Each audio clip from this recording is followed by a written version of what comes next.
नमस्कार। आज हम प्रो कबड्डी लीग सीजन 12 के लिए बंगाल वॉरियर्स के स्क्वाड पर थोड़ी गहराई से बात करेंगे। हमारे पास पूरी टीम लिस्ट है और हम कोशिश करेंगे समझने की कि टीम की बनावट कैसी है, कौन है मुख्य खिलाड़ी और उनकी रणनीति क्या हो सकती है। और देखिए, शुरुआत ही बड़ी खबर से है।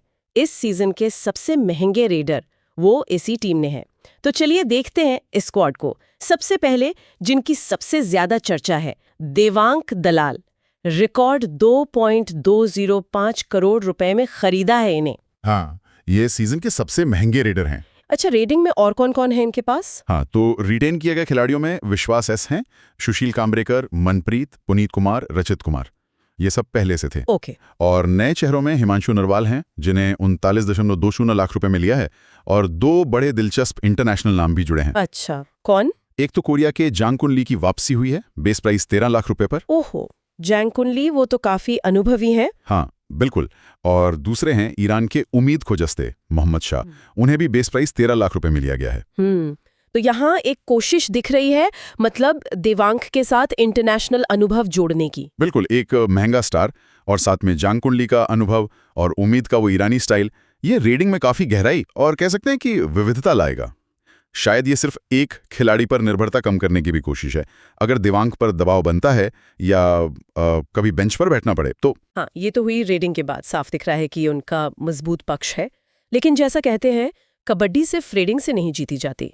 डिफेंस का क्या हाल है? बिल्कुल सही कहा, डिफेंस के बिना तो मुश्किल है। उस मोर्चे पर क्या तैयारी दिख रही है? देखिए, डिफेंस में उन्होंने अपने कुछ मुख्य खिलाड़ियों को बनाए रखा है। यश मलिक हैं लेफ्ट कॉर्नर पर, Amandeep Kajal right corner, Manjeet left cover और दीप कुमार राइट कवर। ये रिटेन हुए हैं।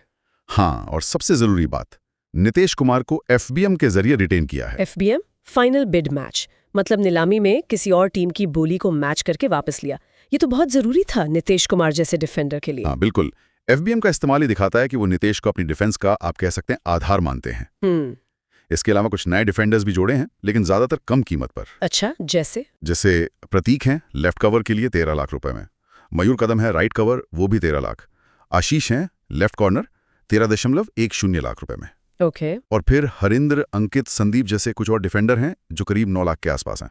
तो क्या ये डिफेंस में गहराई लाने की कोशिश है, या फिर ये दिखाता है कि मुख्य खिलाड़ियों पर ही ज्यादा निर्भर रहेंगे? मेरे हिसाब से ये एक सोची समझी रणनीति लगती है। कोर को, मतलब नितेश जैसे खिलाड़ी को बनाए रखा है। हाँ। और बाकी जगहों को भरने के लिए शायद वैल्यू फॉर मनी टाइप खिलाड़ियों को लिया है। ये खिलाड़ी रोटेशन में काम आ सकते हैं या कोई खास भूमिका निभा सकते हैं। ऐसा लगता है कि बड़ा बजट ट्रेडिंग पर लगाने के बाद डिफेंस में उन्होंने थोड़ा संतुलित निवेश किया है। अच्छा, और ऑलराउंडर्स, उनका क्या रोल रहेगा इस टीम में? ऑलराउंडर्स में दो नाम हैं, मूलचंद सिंह 9 लाख रुपए में और शिवांश लाकुर 13 लाख रुपए में।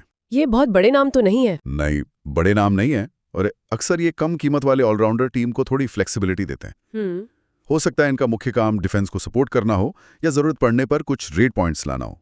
एक तरह से बैकअप ऑप्शंस। हाँ, इस कीमत पर ये टीम को अतिरिक्त विकल्प देते हैं। तो अगर हम पूरी टीम को एक साथ देखें तो संक्षेप में कहें तो बंगाल वॉरियर्स ने देवांग दलाल पर एक बड़ा दांव खेला है। हाँ, बहुत बड़ा। रेडिंग को इंटरनेशनल अनुभव से मजबूत किया है, अपने कोर डिफेंस को बनाए रखा है और कम बजट वाले खिलाड़ियों से गहराई बढ़ाई है और कुछ किफायती ऑलराउंडर्स भी जोड़े हैं। बिल्कुल, तस्वीर कुछ ऐसी ही बन रही है।